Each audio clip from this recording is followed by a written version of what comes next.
মাঝরাতে আমি ঘুমের মধ্যে অনুভব করলাম আমার ছোট্ট বোন ঈশিতা আমার সাথে কেমন যেন অদ্ভুত আচরণ করছে। আমি তখন ঘুমে বিভোর। আমি মনে করেছিলাম হয়তো আমি স্বপ্ন দেখছি। একটু পর তার এই অদ্ভুত আচরণের কারণে আমার ঘুম ভেঙে যায়। আমি তখন দেখতে পেলাম আমার ছোট্ট বোন ঈশিতা আমার সাথে এক ধরনের পাগলামি করতে শুরু করেছে। আমি তো তার এই সব দেখে খুবই আশ্চর্য হই। তারপর আমি ওকে বললাম, ঈশিতা, তুই আমার সাথে এগুলো কি করতেছিস?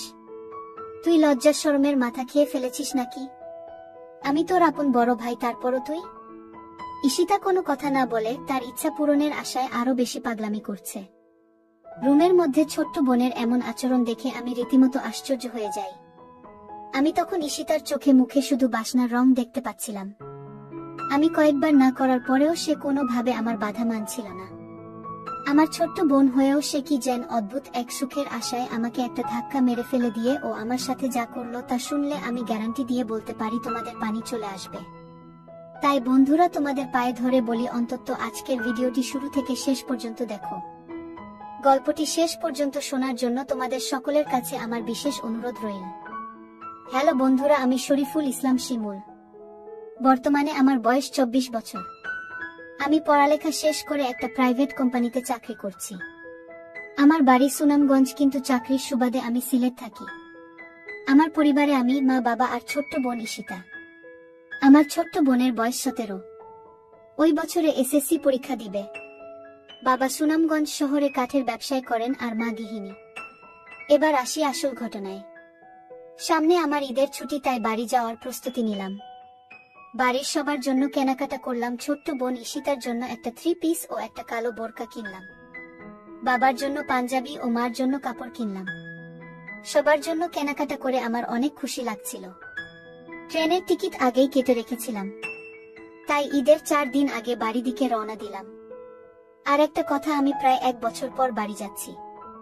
চাকরিতে জয়েন করার পর আর বাড়ি যাওয়া হয়নি, তাই সবার জন্যই কম বেশি কেনাকাটা করেছি, বিশেষ করে আমার আদরের ছোট্ট বোন ঈশিতার জন্য। দীর্ঘ 4 ঘন্টা বাসে করে অবশেষে বাড়ি পৌঁছলাম। কারণ সুনামগঞ্জ শহর থেকে অনেক ভিতরে আমাদের বাড়ি। বাড়ি পৌঁছাতে প্রায় রাত 9টা বেজে গেল। বাড়ি গিয়ে দেখি সবাই ঘুমিয়ে গেছে। মাকে ডেকে তুললাম। তারপর খাওয়া দাওয়া শেষ করে আমিও ঘুমিয়ে গেলাম। অনেক রাত হয়েছে, তাই ঈশিতাকে আর ডাকলাম না। ভোর 6টায় দেখি ছোট্ট বোন ঈশিতা ডাকাডাকি শুরু করেছে। রুমের দরজা খোলা ছিল, তাই ও বিছানার পাশে গিয়ে ভাইয়া ভাইয়া বলে ডাকছে আর বলছে, ভাইয়া, আমার গিফট কোথায়? আমি ঘুম ঘুম চোখে বলছি, যা এখান থেকে পরে নিস। এখন আমাকে ঘুমাতে দে, কিন্তু ও নাছোড় বান্দা, ও গিফট না নিয়ে যাবেই না। তাই আমার গায়ের কম্বল ধরে টান দিয়ে কম্বল নিয়ে গেছে। আমি লাফ দিয়ে উঠে দেখি আমার অবস্থা খারাপ। আমার তো লজ্জা অবস্থা খুবই খারাপ, আর এদিকে ও খিলখিল করে হাসছে আমাকে এই অবস্থায় দেখে। আমি তাড়াহুড়া করে বিছানার পাশ থেকে উঠলাম আর ভালো করে ওর দিকে তাকালাম।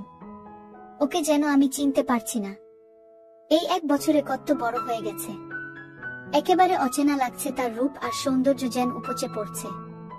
আমি এতদিন পর আমার আদরের ছোট্ট বোনকে দেখছি, যেন আসমান থেকে নেমে এসেছে অচেনা এক পরী। আমার ঘরে এসেছে। শেষমেশ ঈশিতার ডাকে আমার ধ্যান ভাঙল। ঈশিতা বলল, এই ভাইয়া, কি দেখছিস এভাবে তাকিয়ে? মনে হচ্ছে এর আগে কোনো দিন আমাকে দেখিসনি। আমি বললাম, ও হ্যাঁ, আসলে তুই তো খুব বড় হয়ে গেছিস, আমি তোকে তো চিনতেই পারছি না। ঈশিতা বলল, ভাইয়া, তুই আমাকে পরে মন ভরে দেখিস। আগে আমার জন্য কি এনেছিস তা আমাকে দে। আমি বললাম, আচ্ছা দিচ্ছি, দাঁড়া। এই বলে আলমারি থেকে ওর 3 পিস আর কালো বোরকা ওকে দিলাম। ঈশিতা তো খুব খুশি। খুশিতে আমাকে এক আশ্চর্য ভাবে ধরল। ওর এই আশ্চর্য ভাবে ধরাতে আমার অবস্থা কিছু খারাপ হতে লাগলো। একটু পরে বাথরুমে গিয়ে ফ্রেশ হলাম। বাথরুম থেকে বের হয়ে সকালের নাস্তা করলাম। নাস্তা করে রুমে বসে মোবাইলে গেম খেলছিলাম। এমন সময় ঈশিতা এসে বলল, ভাইয়া, ঈদে আমাকে নিয়ে সুনামগঞ্জ চা বাগানে ঘুরতে যেতে হবে। আমি বললাম, ঠিক আছে, যাব। তারপর ঈদের আগের 2 দিন আমরা ভাই বোন মিলে অনেক জায়গা ঘোরাঘুরি করলাম। ঈদের দিনও আমরা ভাই বোন মিলে ঘুরতে বের হলাম। ঈশিতা বলল, অনেকদিন হয় জাফলং যাওয়া হয়নি, চল আমরা জাফলং ঘুরতে যাই। আমি বললাম, জাফলং তো অনেক দূর, আমরা কিন্তু একদিনে ফিরে আসতে পারবো না। ঈশিতা বলল, আমি এত কিছু জানি না, আমাকে নিয়ে যেতেই হবে। কিভাবে নিয়ে যাবে আমি জানি না, দরকার হলে ওখানে হোটেলে 1 রাত থাকবো। তারপরও যাব। আমরা তো আপন ভাই বোন, প্লিজ ভাইয়া তুমি না করো না। আমি বললাম, আচ্ছা মাকে বল যদি যেতে দেয় তাহলে যাব। আমার ছোট্ট বোন ঈশিতা খুবই চালাক। সে কিভাবে যেন মাকে রাজি করিয়ে ফেলল। তারপরের দিন আমরা দুই ভাই বোন মিলে বেরিয়ে পড়লাম জাফলং এর উদ্দেশ্যে। যেতে যেতে দুপুর হয়ে গেল। ওখানে গিয়ে আগে থাকার ব্যবস্থা করতে হবে। যেহেতু গিয়ে ওখান থেকে দিনে দিনে আসা যাবে না, তাই আমরা দুজনে মিলে হোটেল খুঁজতে লাগলাম। ঈদের পরে হওয়ায় হোটেল খুঁজে পাওয়া যাচ্ছিল না। অনেক খোঁজাখুঁজি করে অবশেষে ছোট্ট একটা রুম পেলাম, তাও সিঙ্গল। কি আর করা, ঈদের ছুটিতে সবাই ঘুরতে এসেছে, তাই সব বুকিং। এজন্য সিঙ্গল রুমই নিলাম। তারপর ব্যাগ গুছিয়ে কিছুক্ষণ বিশ্রাম নিয়ে বের হলাম ঘুরতে।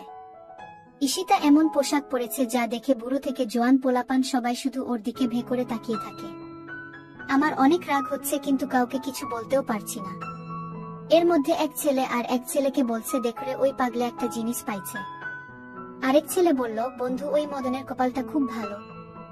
এই শুনে আমি রেগে ওদের কাছে যেতে চাইলে ঈশিতা আমাকে বাধা দিল। তারপর আমরা ভাই বোন অনেক মজা করে ঘুরলাম।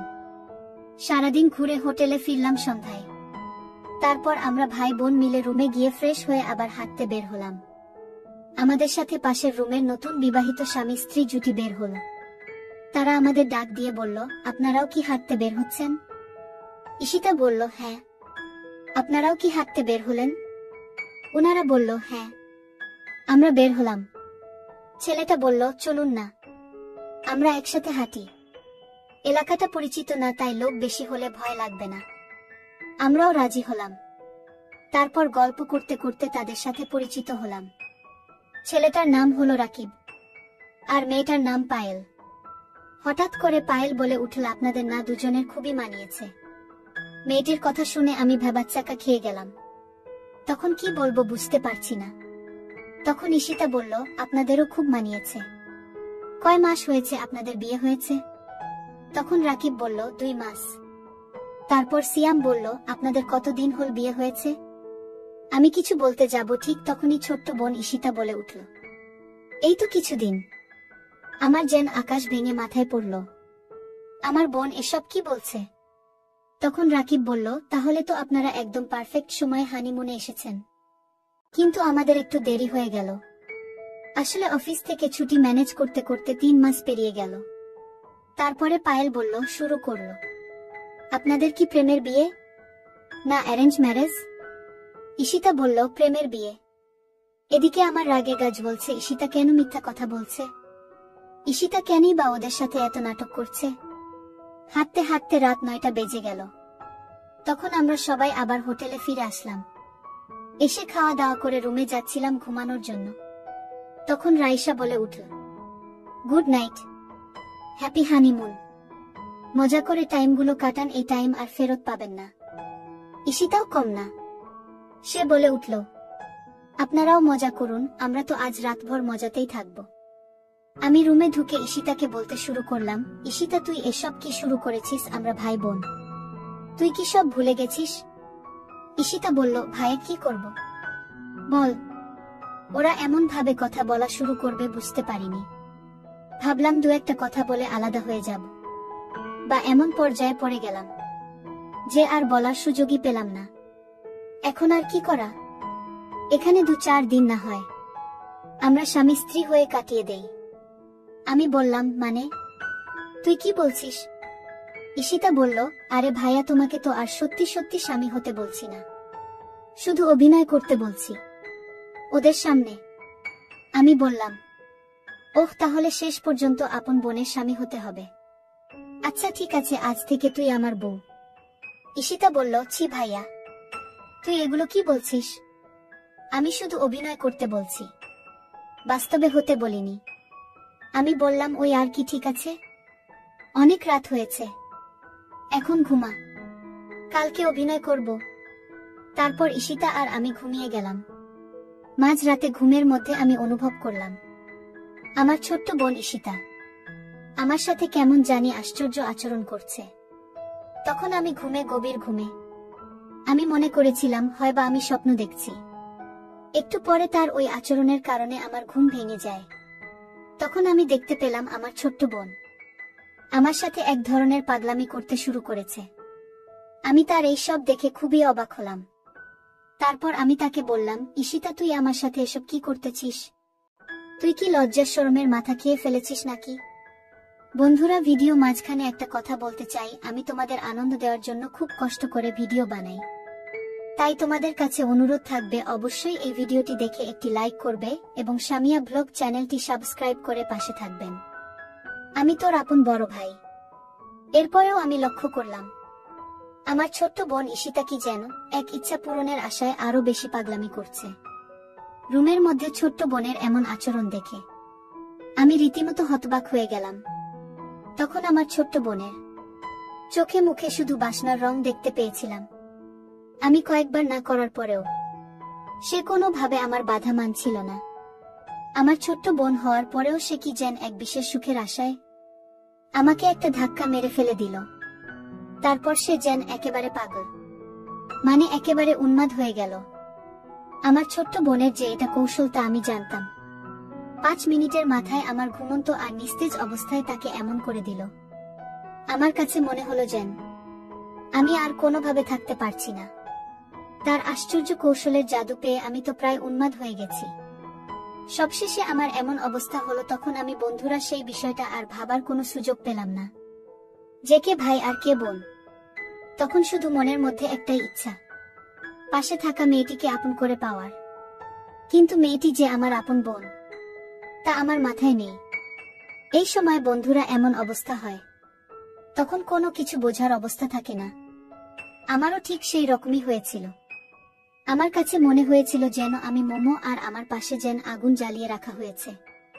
সেই আগুনের তাপে আমার সবকিছু গলে ছিন্ন ভিন্ন হয়ে যাচ্ছে। বারবার কেঁপে উঠছে আমার গা। আমিও তখন অজানা কোনো সুখের আশায় আমার ছোট্ট বোনের সাথে তাল দিতে শুরু করলাম। সে আমার তাল পেয়ে মনে করলো তার হাতে স্বর্গ এসে ধরা দিয়েছে।